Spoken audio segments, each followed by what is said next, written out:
Le pido a Dios que le siga usando para su gloria y su honra. Mil gracias por las preciosas prédicas, la del pasado jueves, sobre todo sobre el miedo. Dios habló directamente a mi corazón. Estoy leyendo cada noche los versículos y dejando mi ansiedad en Él, porque Él es el que tiene cuidado de nosotros. Que Dios le siga bendiciendo abundantemente. Mil gracias por las clases de homilética también. Es precioso ver cómo Dios le usa. Ya tenemos más de 5 años viendo los cultos. Esto me impactó. Más de 5 años viendo los cultos de su congregación.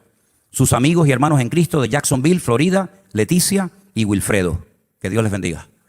Es tremendo, ¿no? Tremendo. Miren otro mensaje que me mandaba Armando.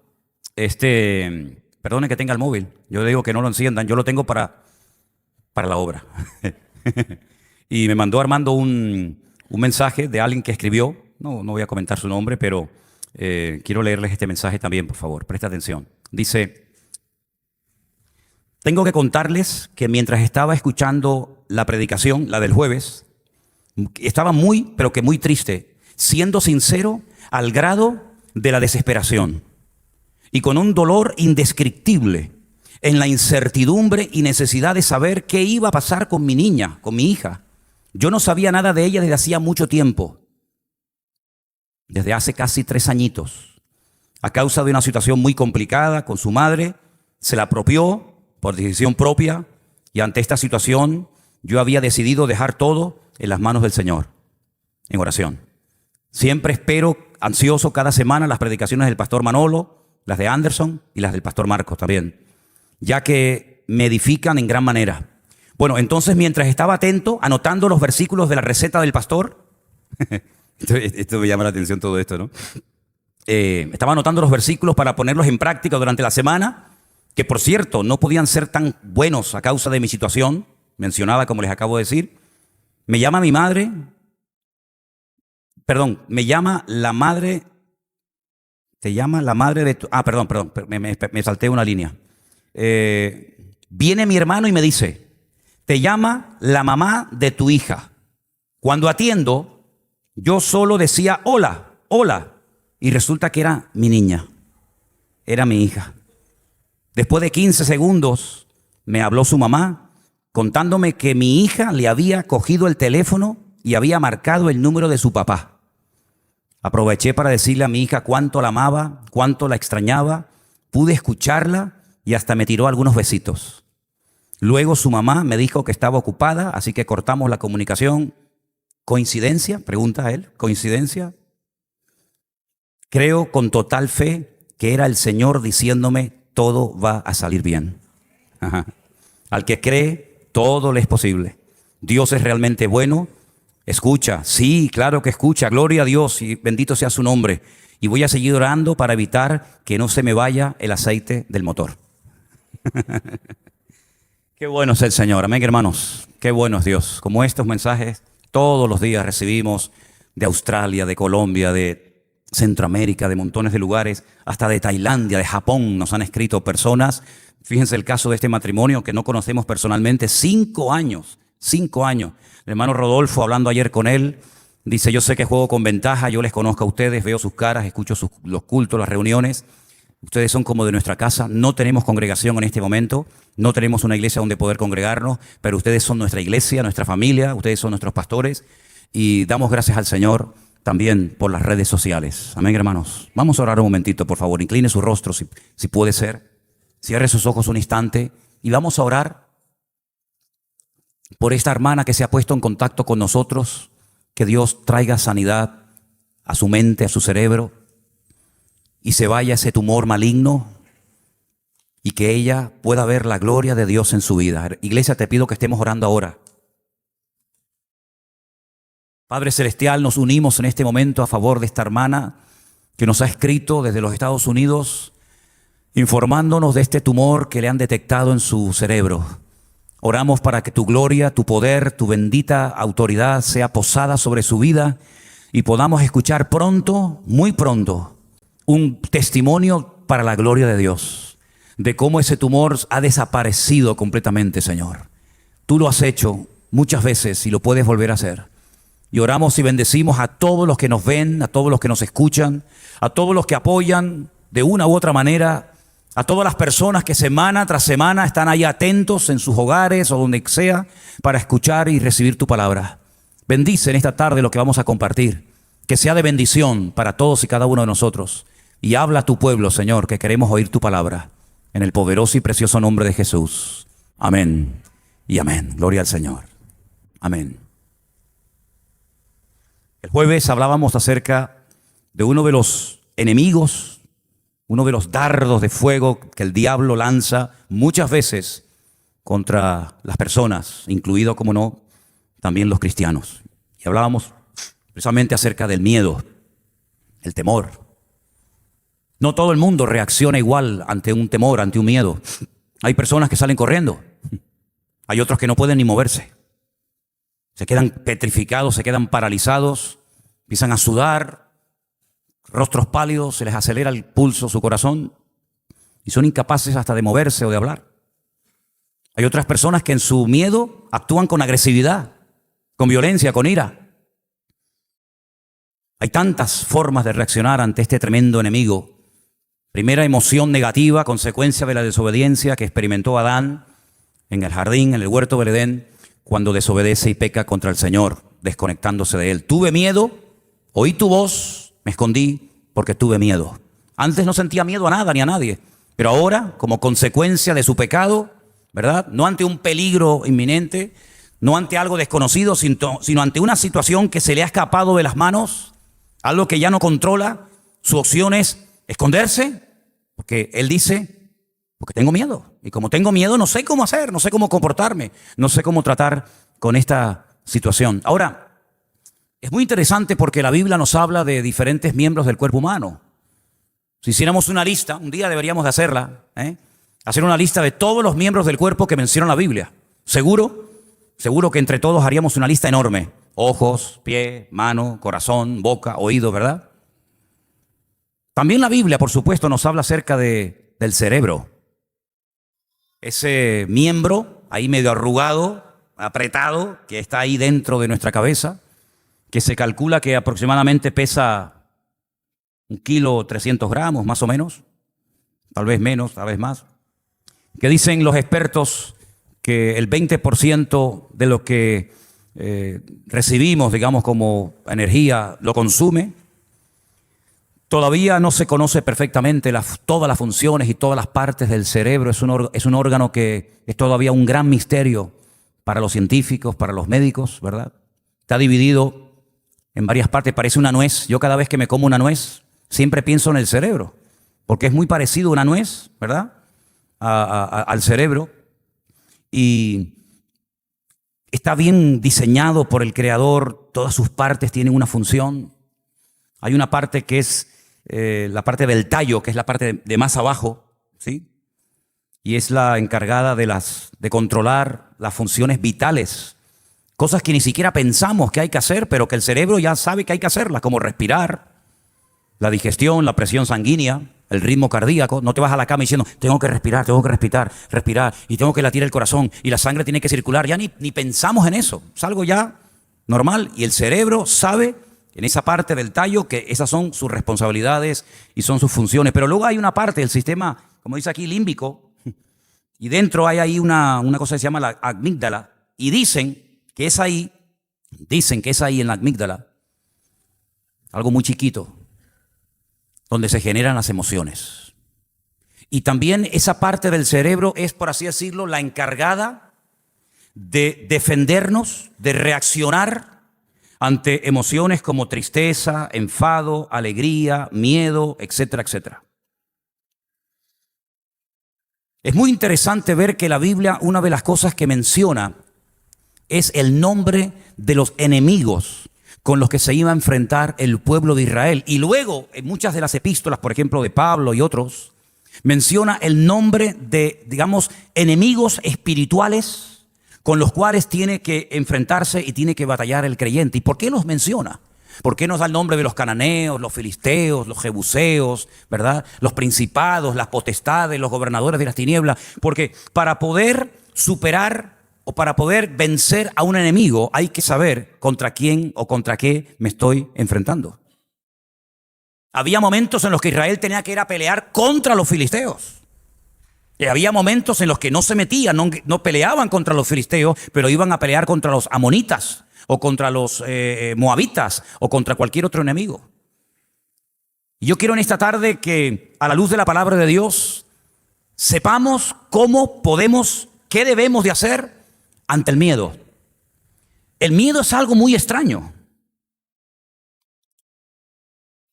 De hecho, hay personas que tienen ciertos miedos en la iglesia que luego cuando están fuera de la iglesia ya no lo tienen.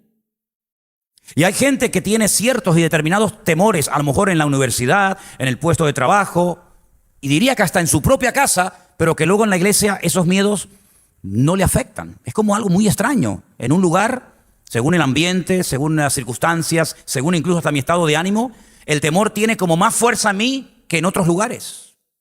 Y eso es muy importante saberlo y reconocerlo. Ahora, una de las cosas para mí más negativas del miedo, según lo que nos enseña la Biblia, es que cambia y condiciona nuestro comportamiento y nuestra conducta. No somos iguales ante un miedo que cuando no tenemos ningún tipo de temor a nada ni a nadie, ni nos estamos sintiendo, por así decirlo, atacados. Ahora, vamos a ser honestos. Hay temores, hay miedos que son muy fáciles superarlos y hay otros que es muy complicado. Pero sí quiero dejar algo tremendamente claro en esta tarde, queridos hermanos. Y es que no hay ningún temor, por extraño, por raro, por grande que te parezca, que no puedas vencer y que no puedas controlar. Todos los miedos, no me da igual de la índole que sean. Todos los temores y todos los miedos se pueden superar y conquistar en el nombre de Jesús. Pero ¿cuál es el gran problema? El problema es que le hemos acostumbrado a nuestro cerebro a reaccionar de una forma ante algo que nos domina, ante algo que nos atemoriza. Y le hemos enseñado a nuestro cerebro que ante algo que a mí me da miedo, como hablar en público, como orar, como compartir la palabra, como hablar con una persona o lo que sea, le hemos dicho a nuestro cerebro cómo tiene que comportarse. Y en otras palabras, si me permiten la expresión, lo que tenemos que hacer es comenzar a entrenar. Qué foto, ¿no? Comenzar a entrenar a nuestro cerebro para que no actúe como yo durante años le he dicho que tiene que actuar. En otras palabras, hay que cambiar el chip.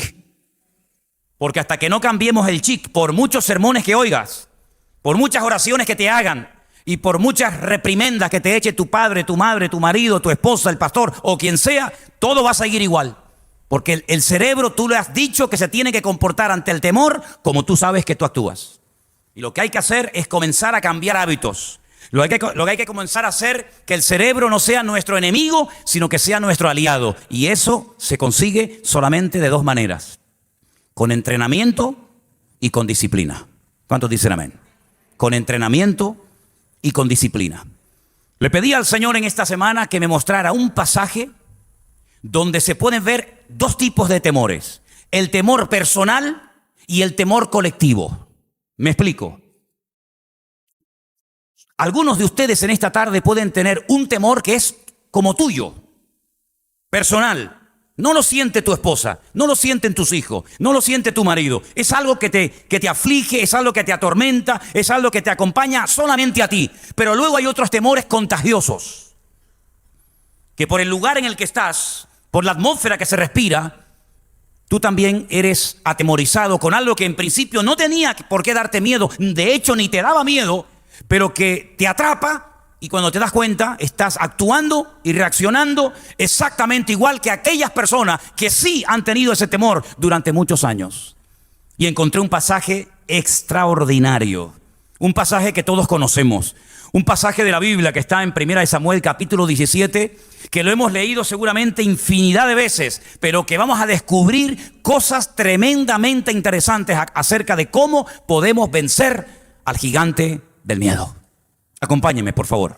1 Samuel, capítulo 17, versículo 1.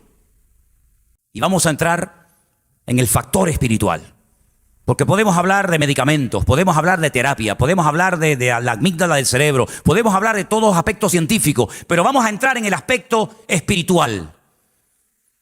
Y dice así la Escritura: los filisteos juntaron sus ejércitos para la guerra y se concentraron en Soco, que es Judá, y acamparon entre Soco y Azeca en Efes Damín. Efes Damín. ¿Saben lo que significa Efes en hebreo? Cero. Damín es el plural de la palabra dam, que significa sangre. Efes Damín. Sangre y vida es lo mismo en la Biblia.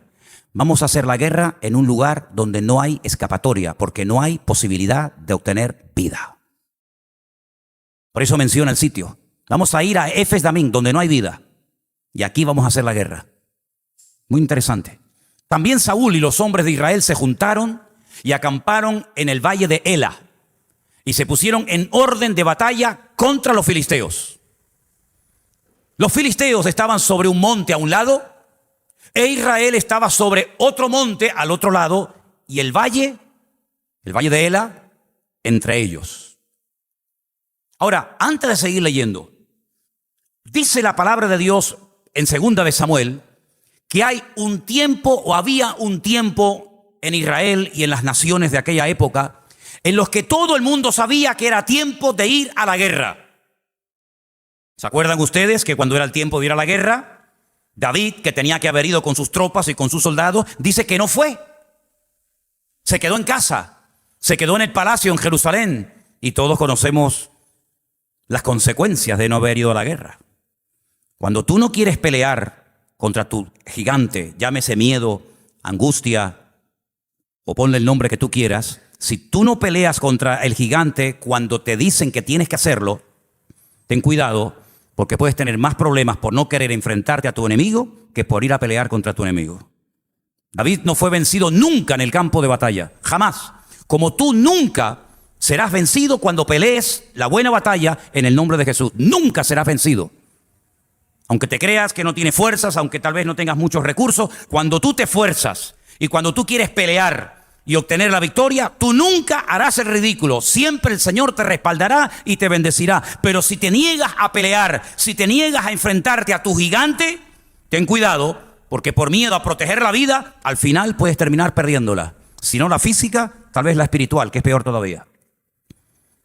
Así que había un tiempo para que la gente fuera a la guerra. Estaba leyendo en ese libro tremendo escrito por Salomón, ese capítulo que dice: tiempo para nacer, tiempo para morir, tiempo para llorar, tiempo para reír, tiempo para sembrar, tiempo para cosechar. Lo conocéis, ¿verdad?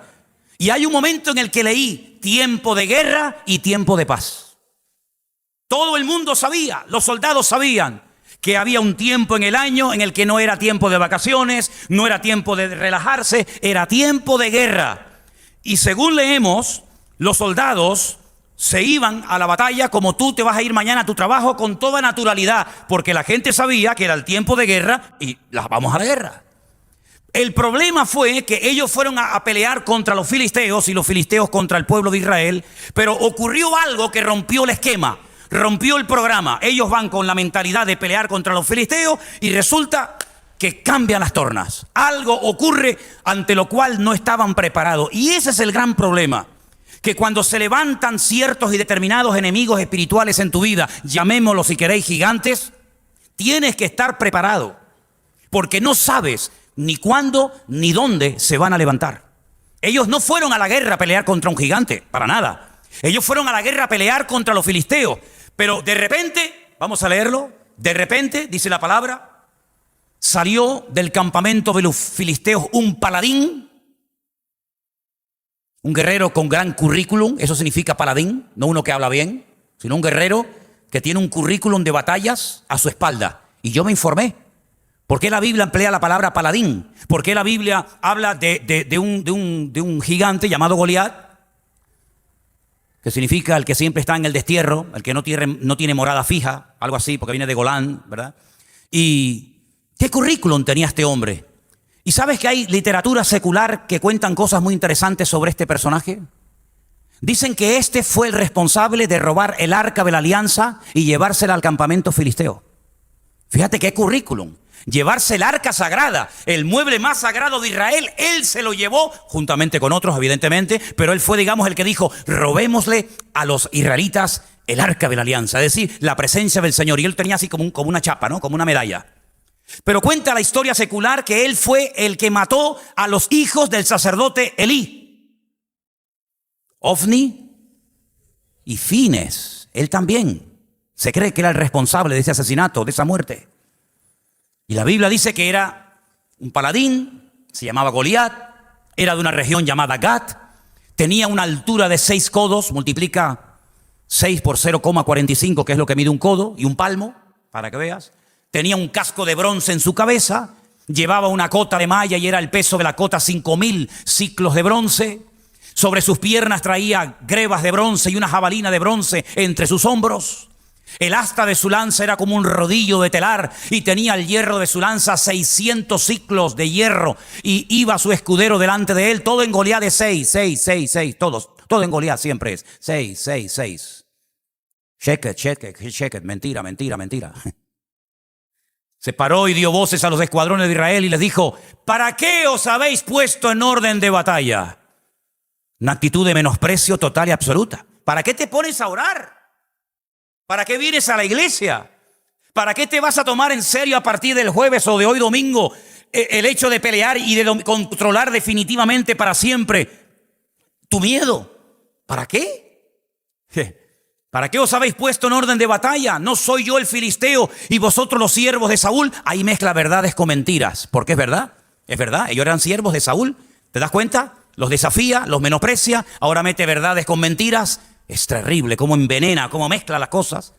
Escoged entre vosotros un hombre, uno solo, que venga contra mí.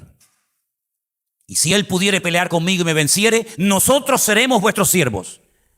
Y si yo pudiere más que él y lo venciere, vosotros seréis nuestros siervos y nos serviréis. El mensaje está clarísimo, ¿sí o no? Y añadió el filisteo, hoy yo he desafiado al campamento de Israel. A partir de hoy las cosas van a ser muy diferentes.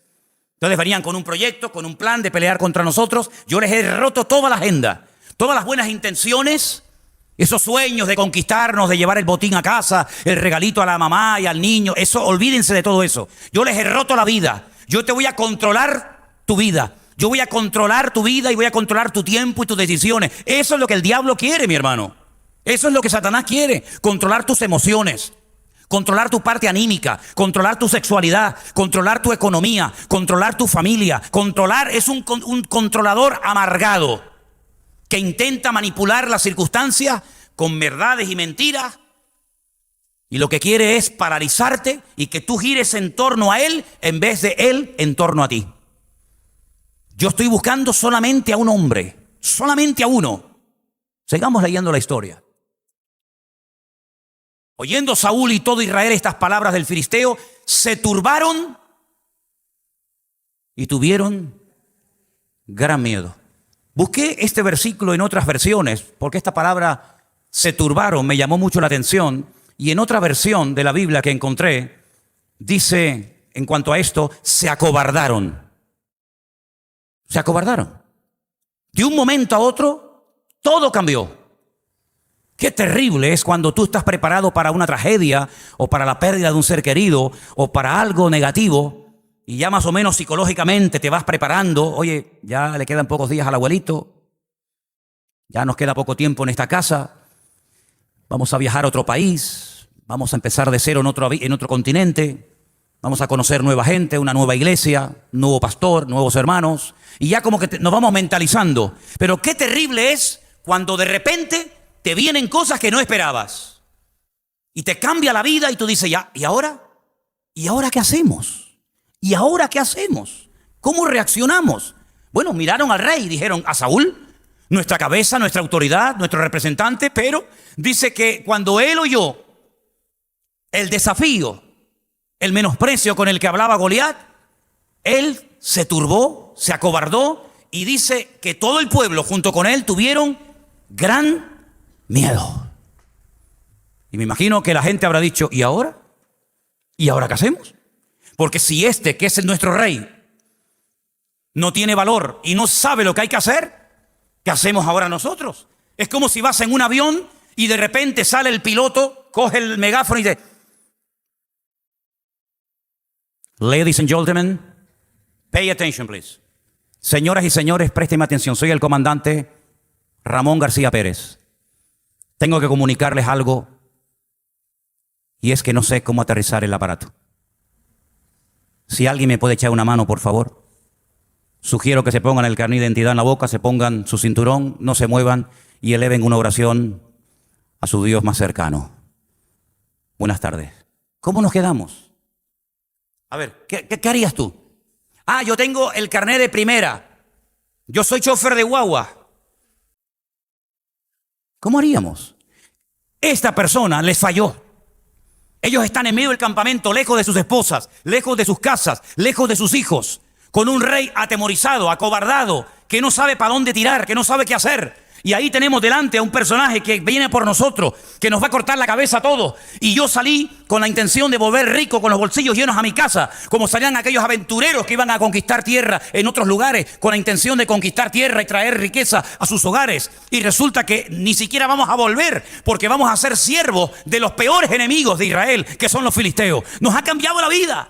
Es que si tú no vences a tu enemigo, si tú no vences a tu Goliat, si tú no vences a tu temor, tú vas a ser un esclavo toda la vida.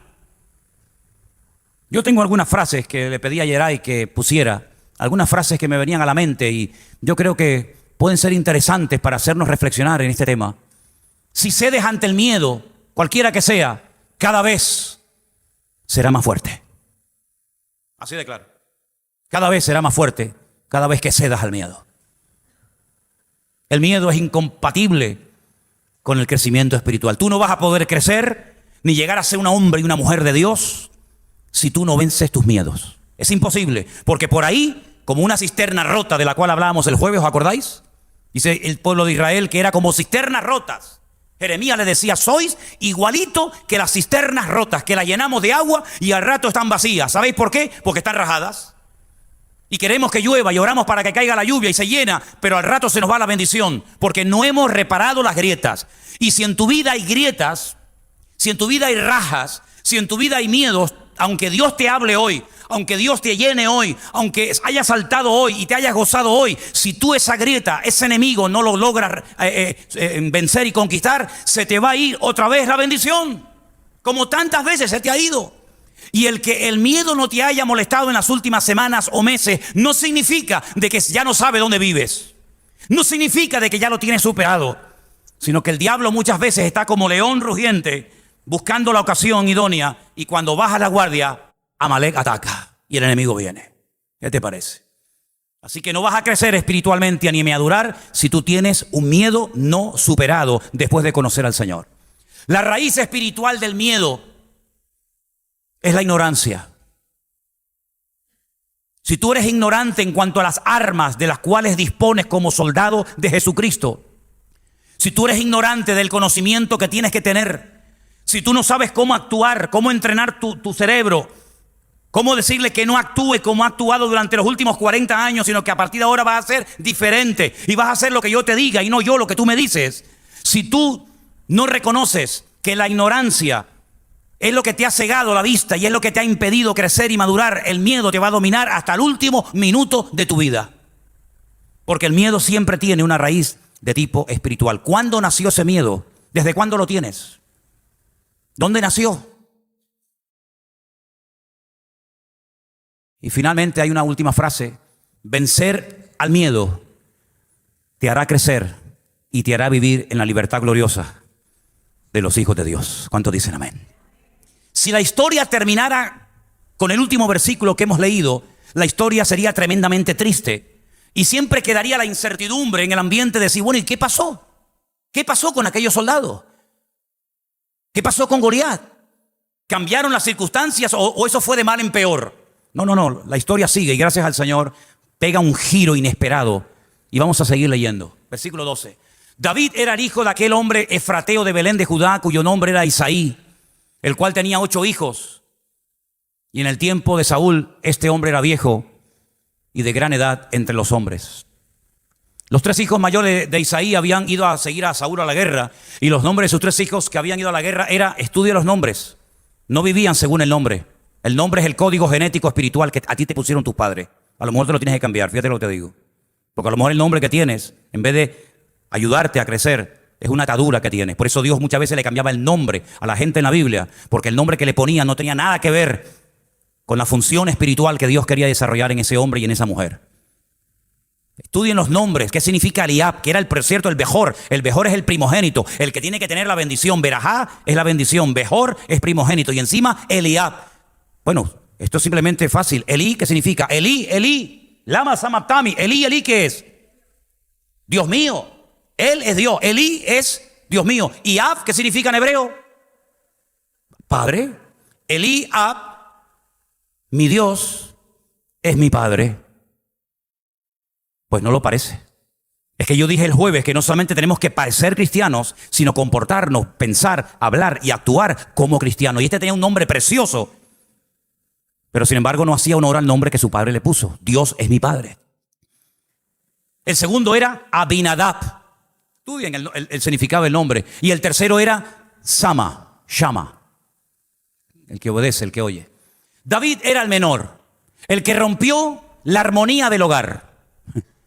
En Israel se creía y se cree hasta el día de hoy que cuando un hombre, cuando una mujer, cuando un matrimonio tienen 7 hijos, son los padres más bendecidos y dichosos del mundo, porque el número 7 es el que cierra el círculo, es el número de la perfección. Por lo tanto, Isaí, gloria a Dios, he podido tener 7 hijos. Soy el hombre más bendecido de Belén de Judea. Hasta que le cae el último, hasta que le cae David. Y por eso le dicen, vete fuera para que la gente te vea lo menos posible, porque cuando vengan a mi casa yo quiero que hagan 1, 2, 3, 4, 5, 6, 7. Isaí, qué hombre tan bendecido que eres. ¿Cómo el Señor ha bendecido tu casa? Pero como cuenten 8, ya van a empezar las habladurías y ya van a empezar los malos comentarios. Así que vete para las montañas y te llamaremos cuando creemos importante. Por eso cuando el profeta vino a la casa a ungir al rey de Israel, estaban los 7, pero Samuel dice, yo no tengo paz. Aquí falta alguien. Dice, sí, falta el pequeño. Dice, pues no vamos a sentarnos a comer a la mesa hasta que el más pequeño venga. ¿Qué te parece? El que rompió la armonía. Por eso los hermanos no lo podían ver. Sigamos la historia. Pero David había ido y vuelto dejando a Saúl para apacentar las ovejas de su padre en Belén. Venía pues aquel filisteo por la mañana y por la tarde. Y así lo hizo durante 40 días.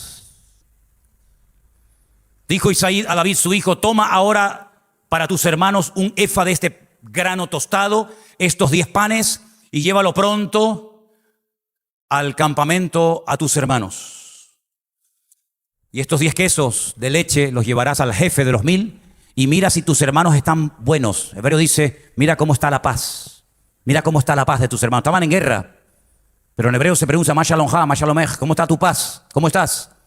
Y el padre le dice, vete y dime cómo está la paz de mis 3 hijos, del mayor, del otro y del otro. Estaban en guerra, pero paz no es ausencia de guerra, paz es equilibrio. Y quiero saber si a pesar del ambiente, mis hijos, por lo que yo les he enseñado y transmitido, han sabido mantener la paz, aunque estén en guerra contra los filisteos.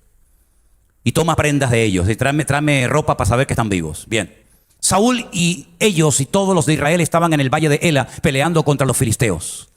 Y levantó pues David, se levantó de mañana dejando las ovejas al cuidado de un guarda, se fue con su carga como Isaí le había mandado y llegó al campamento cuando el ejército salía en orden de batalla y daba el grito de combate. Llegó en el mejor momento. Y se pusieron en orden de batalla Israel y los filisteos, ejército frente a ejército. Entonces David dejó su carga en mano del que guardaba el bagaje y corrió al ejército. Y cuando llegó, preguntó por sus hermanos si estaban bien. Mientras él hablaba con ellos, he aquí que aquel paladín que se ponía en medio de los 2 campamentos, que se llamaba Goliat, el filisteo de Gad, salió de entre las filas de los filisteos y habló las mismas palabras y las oyó David.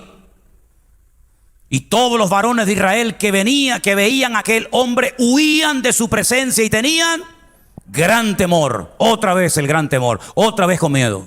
Y huían. Cada uno de los de Israel decía: ¿no habéis visto a aquel hombre que ha salido? Él se adelanta para provocar a Israel. Al que le venciere, el rey le enriquecerá con grandes riquezas y le dará su hija y eximirá los de tributos a la casa de su padre en Israel. Menudo chollo, ¿no? Me caso con la hija del rey, el rey es mi suegro, ya no tengo que pagar impuestos. Más fácil imposible. Ya, sí, pero ahora vete tú. Entonces habló David a los que estaban junto a él diciendo: ¿qué harán al hombre que venciere a este filisteo y quitare el oprobio de Israel? Porque ¿quién es este filisteo incircunciso para que provoque a los escuadrones del Dios viviente? Menos mal, hombre, menos mal que hay uno que habla diferente. Menos mal que hay uno que no dice la Biblia que estaba lleno de miedo, sino que dice: ¿pero qué se ha creído este tipejo? Incircunciso sería la palabra para tipejo, malandro, papa frita. ¿Cómo se dice en Cuba? ¿Cómo se dice? Pellejo de esto, ¿cómo se dice? Delincuente, este delincuente. Eso, todo eso.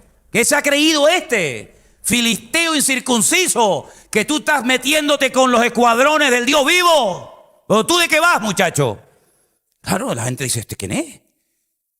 Ponme el otro. Y el pueblo le respondió las mismas palabras diciendo: así se hará al hombre que le venciere. Y oyéndole hablar Eliab, su hermano mayor, con aquellos hombres, se encendió en ira contra David. ¿Te das cuenta cómo hay gente que tiene miedo y tienen ira? Unos huyen, otros se paralizan, y este que también está muerto de miedo, porque Israel dice que todo Israel, desde la cabeza de Saúl hasta el último, tenía miedo, pero este reacciona ante el miedo de una forma diferente, se pone agresivo. Como cuando a veces hay un animal que le tiene miedo al otro y se pone agresivo y se encorva, ¿verdad? Pero porque está muerto de miedo, nada más que por eso. Como los endemoniados que se ponen a gritar porque tienen miedo a la autoridad de Cristo.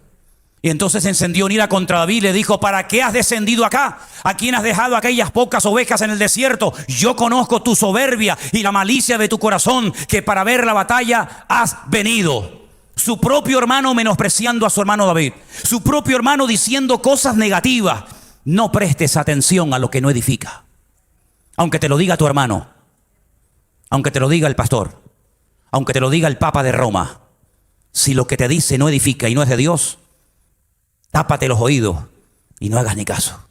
Porque siempre el diablo mandará al más cercano, al que menos te imaginabas, para venirte a tirar un jarro de agua fría, para decir: relájate un poco, que te veo últimamente muy espiritual, que te vas a pegar un tortazo de tan animadita que te veo con la Biblia. Tómate las cosas con calma y atiende a tus hijos y a tu marido, que la iglesia no te va a dar de comer. ¿No has oído nunca eso? Bueno, ustedes no, porque viven, vamos a ver, yo sé que ustedes viven en una aureola, pues vamos a ver. David le dijo: ¿qué he hecho yo ahora? Esto no es mero hablar. Él no se deja contaminar, él no se deja envenenar por las palabras de su propio hermano. No te olvides que la Biblia dice que a veces tus peores enemigos serán los más cercanos y hasta tu propia familia. Lo dijo el Señor. Y apartándose él hacia otros, le preguntó igual manera y le dio el pueblo la misma respuesta que de antes. Fueron oídas las palabras de David, las que había dicho, y se las dijeron, las refirieron a Saúl, y él lo hizo venir. Cuando tú hables palabras de fe, el rey siempre contará contigo. Cuando tú hables palabras de fe y no te dejes contaminar por el ambiente, el Rey de Reyes y Señor de los Señores te dirá: ven para acá, que yo quiero usar tu vida. Le dijo David a Saúl: no desmaye el corazón de ninguno a causa de él. Tu siervo irá y peleará contra este filisteo. Gloria a Dios, impresionante. ¿Cómo no me va a gustar David? Caramba, es un valiente, una persona con un atrevimiento tremendo. ¿De dónde sacó todo esto? Escuchen, sigan la historia. Le dijo Saúl a David: no podrás, otro más, ya empezamos. Ya se lo había dicho el hermano, ahora el rey. No podrás ir contra aquel filisteo para pelear con él, porque tú eres muchacho. Tú eres poca cosa. Y él es un hombre de guerra desde su juventud, no tienes experiencia. Te menosprecian, ¿verdad? ¿Qué te has creído tú? Qué terrible. Capaz que te has sentido así desde pequeñito en la casa, ¿no? Capaz que te has sentido así porque papá te hablaba así, o mamá, o el tío, o sabe Dios quién, ¿verdad? ¿Por qué te crees? Mocoso, enano. Mis tíos me decían, y mis primos: todavía tienes el cascarón pegado Pegado, me decía. David le respondió a Saúl, tu siervo era pastor de ovejas. Ahora saca el currículum. Habla de lo que eres y de lo que sabes hacer cuando llegue el momento. Pero no para presumir, sino para poner eso al servicio de la causa y de la obra del Señor. ¿Vale? En ese momento sí. Mientras tanto, cállate la boca. Tu siervo es pastor de ovejas de su padre, y cuando venía un león o un oso y tomaba algún cordero de la manada, salía yo tras él y lo hería y lo libraba de su boca. Y si se levantaba contra mí, yo le echaba mano de la quijada, lo hería y lo mataba. Siempre en David es herir y matar, herir y matar, herir y matar. Nunca dejó a un león herido, nunca dejó a un oso herido, nunca dejó a un filisteo herido, nunca dejó a un gigante herido. Era herirlo y a continuación rematarlo. ¿Cuántos de ustedes habéis dejado heridos? Durante un tiempo has herido, durante un tiempo has dejado ciertas y determinadas cosas que te controlaban y te dominaban, pero no las terminaste de vencer del todo. David nunca cayó en este error, porque él sabía que un león herido es más peligroso que un león no herido, porque él sabía perfectamente que un soldado herido, sea filisteo, amorreo, cananeo o de donde sea, se le puede curar, se le puede ayudar y volver otra vez al día de mañana con más rabia y con más ira a levantarse contra ti. Los enemigos espirituales no son para herirlos, mi hermano. Los enemigos espirituales hay que herirlos y matarlos y vencerlos para siempre en el nombre de Jesús. Fuese león, fuese oso, tu siervo lo mataba. Y este filisteo incircunciso, otra vez, cómo me gusta este tío, será como uno de ellos, porque ha provocado al ejército del Dios viviente. Este está haciendo una lectura diferente. Este está viendo más allá, él está viendo la raíz de la provocación de Goliat. Él se da cuenta de que Goliat sí tiene carne y hueso, tiene estatura, tiene armas, tiene papá, tiene mamá, tiene casa, tiene seguramente familia, pero ojo, lo natural refleja lo espiritual. Detrás de esta boca, detrás de esta mole de tipo, detrás de esta provocación, ¿quién está? El de siempre, el diablo, el que quiere venir a hurtar, a matar y a destruir. Este no solamente ha venido para amargarnos la existencia. Este no ha venido para robarnos nuestros hijos o nuestros maridos. Este ha venido para provocar a Dios. Y después de que nos venza y nos conquiste, lo que quiere decir que su Dios le ha dado más fuerza que nuestro Dios. Por lo tanto, esto tiene una connotación. Aquí hay un factor espiritual que ustedes no han visto. Pero dice la Biblia que el hombre espiritual puede discernir y puede leer y puede comprender las cosas del espíritu, cuando para el natural le son incluso hasta locura. Este ha provocado a Dios, los ejércitos de Dios. Y David dice, el Señor me ha librado de las garras del león y de las garras del oso. Y Él también me librará. Recuerda su pasado y recuerda lo que va a ocurrir. También me librará de las manos de este filisteo. Y dijo Saúl a David, ve y que el Señor esté contigo. Sí, conmigo sí va a estar, contigo olvídate. Así de claro. Cambia la atmósfera. Habla diferente, actúa diferente, no se deja contagiar ni por su propia familia. No te dejes mangonear por tu familia, ponte en tu sitio. Que no te digan ellos lo que tienes que hacer un jueves, un domingo, un viernes, un sábado, por la mañana, por la tarde, en diciembre, en Navidad, en Semana Santa, en carnavales. No, señor. Tú eres la cabeza, tú eres el que tienes la autoridad de Cristo. Y tú eres el que dice, no me venga a visitar un jueves a las 7 de la tarde, tía. Pero sobrino, ¿por qué? Porque tengo que ir a la iglesia. No me venga a convencer de que me ponga un disfraz ahora en carnavales, porque usted sabe que yo no participo de esas fiestas paganas. No me venga a molestar con cuentos y con estampitas y con rollo, porque estoy ocupado en las cosas del Señor. Lo dijo David, lo dijo Pablo, lo dijo Nehemías, lo decía Esdras. No voy a hablar contigo, no voy a perder el tiempo porque estoy ocupado en la obra del Señor. Y no voy a dejar la obra del Señor por atenderle a usted. Esa fue la forma como esta gente hablaba. Dios me va a librar de la boca del león. Dios ya me libró de los osos. Y Dios me va a librar de esta persona. Y Dios está conmigo. Pero tengo que demostrar con mis acciones que Dios está conmigo. Y entonces ahora viene el desenlace. Porque hasta ahora todos son palabras. Hasta ahora son todas buenas intenciones. Pero de momento Goliat sigue ahí. De momento todo está igual. Pero es que para que cambien las cosas, espiritualmente hablando, el que primero tiene que cambiar eres tú. A veces decimos, no, cuando cambie la circunstancia yo cambiaré. Eso es mentira. El que tiene que cambiar eres tú. Tienes que cambiar tu forma de hablar, tu forma de comportarte, tu forma de reaccionar, tu forma a veces de pensar, transformados por medio de la renovación de vuestro entendimiento. Y pregunto, ¿para qué, Pablo? Para que puedas comprobar cuál es la voluntad de Dios, que además es santa, agradable y perfecta. Hasta que no te renueves, no vas a saber cuál es la voluntad de Dios para tu vida. Y hay gente que por no renovarse se ha estancado, y el que se estanca no crece, y el que no crece es víctima del enemigo. Entonces dice la Biblia que Saúl empieza a mangonear y a manipular la vida de David, poniéndole su casco, poniéndole su armadura. Mira, hermano, lo que no te sirve para ti, ¿me va a servir a mí?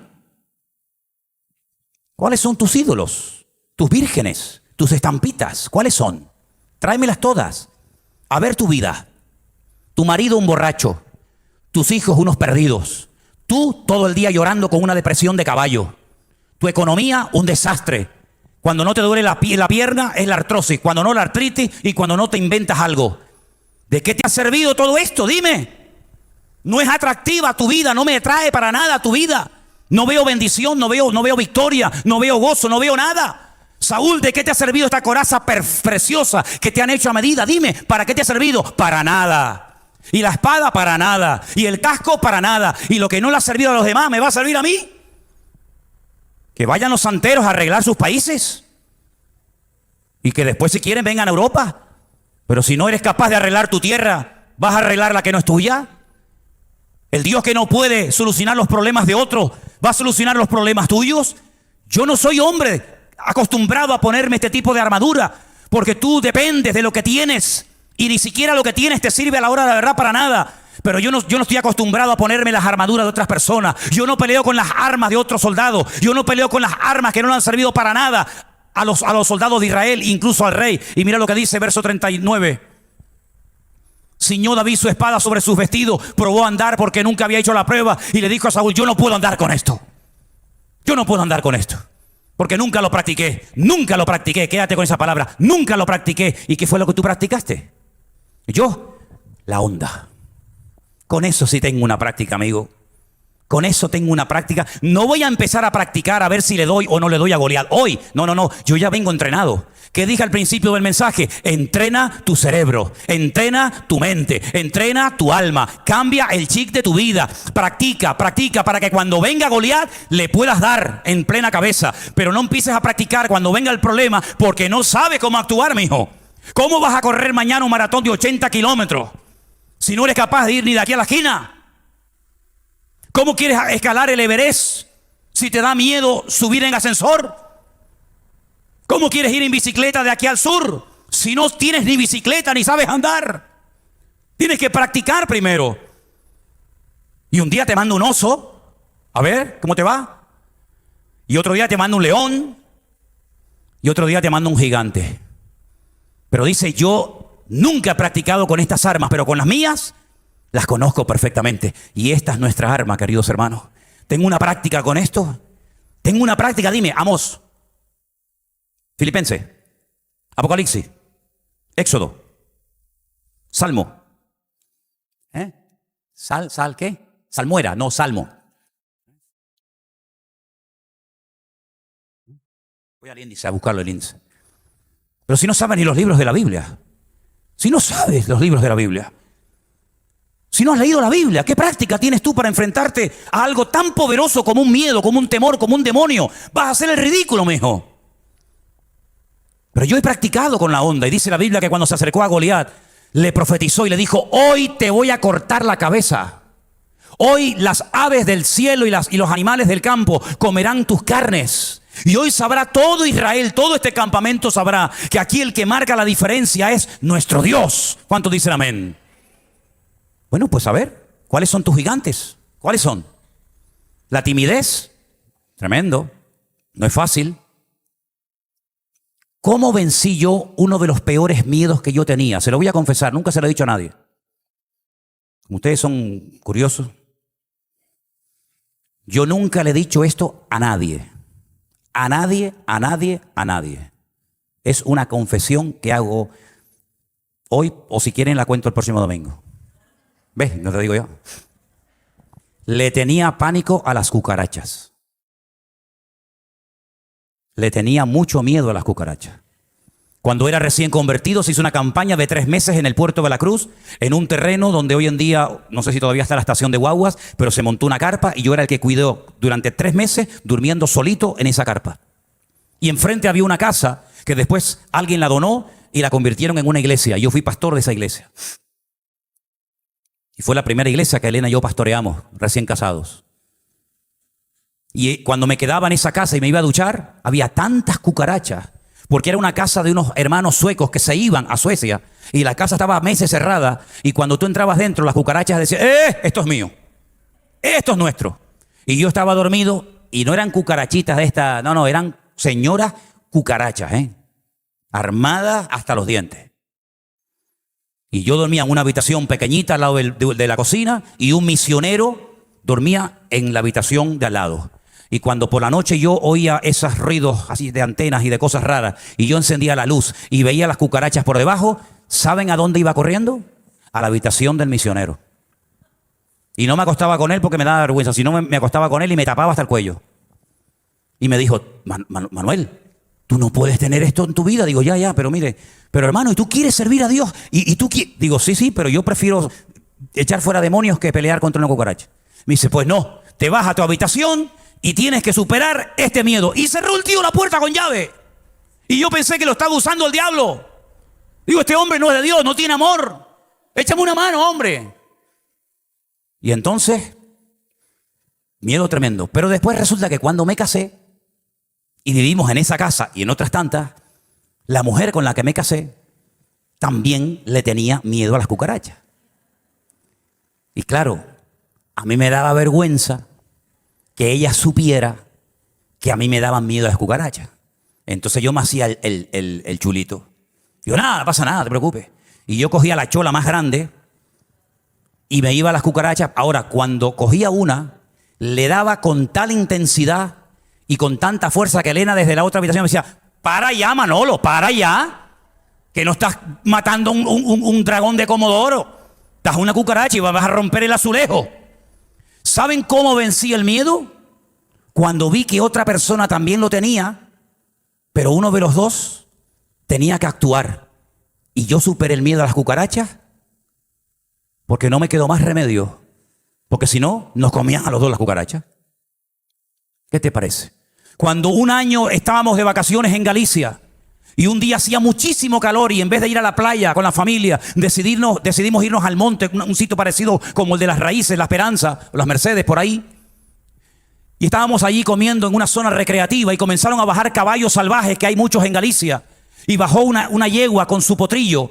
Y comenzaron a acercarnos a la mesa donde nosotros estábamos y le dábamos de comer. Y ¡ay, qué bonitos los caballos! Y resulta que inesperadamente la yegua le dio le dio una patada a mi hija Miriam.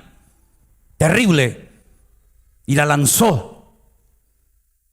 Y la gente comenzó a gritar, un caballo mató a una niña, un caballo mató a una niña.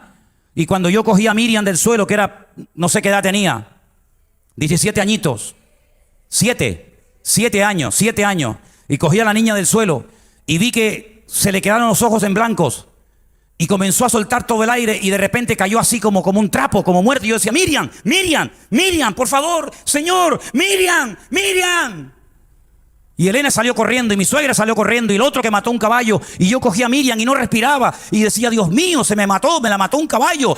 ¿Qué hice en ese momento? ¿Salí corriendo? No puede salir corriendo. Ante el miedo hay que enfrentarse, sea cual sea. Y la puse encima de una mesa y empecé a darle masaje. Y soplaba en la nariz, y soplaba y le daba y no volvía. Hasta que dije, Señor, en el nombre de Jesús, por favor. Y le tapé la nariz y hice, y le metí aire. Y hace la niña, y cogió aire.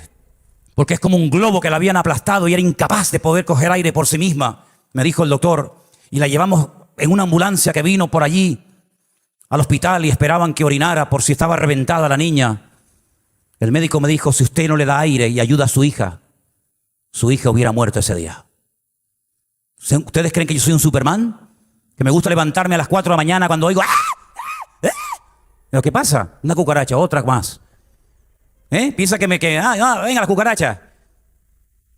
¿Creen que es agradable ver a una niña que está muerta prácticamente y que tú tienes que hacer algo? Vino una vez un domingo un señor a la iglesia, amigo de Pepita y de Luis. Un domingo vino y no vino más. Y estando un día en la playa de las Teresitas, estaba echando un rato una siesta allí sentado en la arena y de repente oigo, ¡auxilio! ¡Socorro! ¡Ayúdeme! ¡Socorro! Y me despierto y veo a un hombre ahí en medio del mar ahí dando manotazos y que se está ahogando. Y era un señor muy corpulento, señor ya fuertito. Yo salí corriendo, nadé, me metí por detrás de él y le dije, no se mueva, quédese quieto que yo lo saco. Quédese quieto, no se preocupe, yo lo saco. Lo agarré así y me lo eché así y lo saqué para afuera. Y el hombre me dijo, gracias, por poco me muero. Poco digo, tranquilo, no se preocupe, no se murió. Y se me queda mirando y me dice, ay, ¿yo lo conozco a usted? Y digo, ¿y yo a usted también? Dice, ¿usted es el pastor? Digo, sí, yo soy el pastor. Vino al siguiente culto y me trajo una tarta buenísima. Y ya no vino más. Estoy esperando que se ahogue otra vez para que me regale otra tarta. Hermano, hay momentos que hay que reaccionar sí o sí. Y creo que ha llegado el momento en nuestras vidas, espiritualmente hablando, que hay que decir, se acabó. Se acabó. Voy a vencer al gigante Goliat. Voy a levantarme en el nombre de Jesús. Voy a vencerlo. Voy a derrotarlo. Y voy a ser libre para siempre en el nombre de Jesús. ¿Cuántos dicen amén? Dale ese fuerte aplauso al Rey. ¡Aleluya! ¡Gloria a Dios! Se pueden vencer los miedos. Se pueden vencer los miedos. ¡Aleluya! Mira, quiero que esta semana hagas 2 cosas que te den miedo. Quiero que esta semana hagas 2 cosas que te den miedo. Tú sabrás. Ponme el esquema y termino. Sé que estoy predicando largo, pero quiero que vean esto. Hay 3 palabras fundamentales en la Biblia. La palabra cerebro, moaj, corazón, lev, hígado o la parte, digamos, visceral, ¿no? La parte, kabet. Si cogemos la primera letra en hebreo de la palabra cerebro, si cogemos la primera letra de la palabra corazón y cogemos la primera letra de la palabra hígado o vísceras, se forma la palabra melech. Men, lamet, kaf, sofet. Melech. Si usted pone en su cabeza la presencia del Señor, no se deja dominar por las emociones ni por el impulso, usted va a vivir como un rey, en paz y en victoria. Pero espere. Cambia el orden. Si usted actúa con el corazón, sin pensar, siento que le tengo que pegar y le pego una trompada. Impulsividad total y pura, ¿no? Primero el corazón, luego pienso y las entrañas. Y con las primeras letras, Lev, Moach, Habet, ¿saben lo que forma? Eres un tonto. Eres un tonto. Hay otra más. Si usted actúa visceralmente, sin pensar, sin filtrar, actuando en la carne, y coge las primeras letras de hígado, corazón y cerebro, forma la palabra Kalem, que significa destructor. ¿Cómo quieres vivir? ¿Destruyéndote a ti mismo y a los demás? ¿Contagiando tus miedos? ¿Por qué hay niños que tienen el miedo que siempre tuvo la mamá? ¿Por qué hay niños que tienen el miedo que siempre tuvo el abuelo? Porque se lo van traspasando de generación en generación, de padres a hijos y de hijos. ¡Ay! Tiene el mismo miedo que la mamá. Porque la Biblia dice, tal la madre, tal la hija. Rompe el círculo. Quiébralo en el nombre de Jesús. El mejor antídoto para vivir en libertad sin miedo a nada ni a nadie es poner tu confianza en el Señor Jesucristo. Y si pones en orden tu vida, sin lugar a dudas, el Señor te bendecirá. Quiero que hagas algo. Vamos a hacer un ejercicio. ¿Cuál es el único miembro del cuerpo humano que puede estar por encima de la cabeza? Las manos. Usted no puede tener el corazón por encima de la cabeza. Usted no puede tener los riñones, el hígado, los pulmones por encima de la cabeza. Solamente las manos. ¿Qué dice la Biblia que hay que levantar delante de Dios? Nuestras manos. ¿Qué le parece? Cuando hubo una batalla tremenda entre Amalek y el pueblo de Israel, mientras se llevaba abajo la batalla por Josué, arriba en la montaña estaba Moisés, con las manos levantadas, ganando la batalla espiritual. ¿Se acuerda? La batalla ya se ganó, porque nuestro Josué, nuestro Mashiach, nuestro Señor Jesucristo ya le ganó al diablo. La batalla está ganada. Ahora lo que hay que hacer es levantar las manos y decir, gracias Señor, porque la victoria es mía, porque el diablo está vencido, porque mayor es el que está conmigo que el que viene contra mí. Puedo levantar las manos y adorar al Rey de Reyes. Levántese y hágalo conmigo. Levante sus manos y diga: Señor, soy libre, soy libre. El miedo no va a poder nunca destruir mi vida, ni a paralizar mis pensamientos, ni a condicionar mi vida, porque tú me has hecho libre, porque tú has vencido al diablo y está herido de muerte, y de muerte total y absoluta. Y por eso te alabamos y te glorificamos en esta noche, y por eso te doy gracias, porque tú me has hecho libre, libre de complejos, libre de temores, libre de ataduras, libre de miedos que he tenido durante años y años.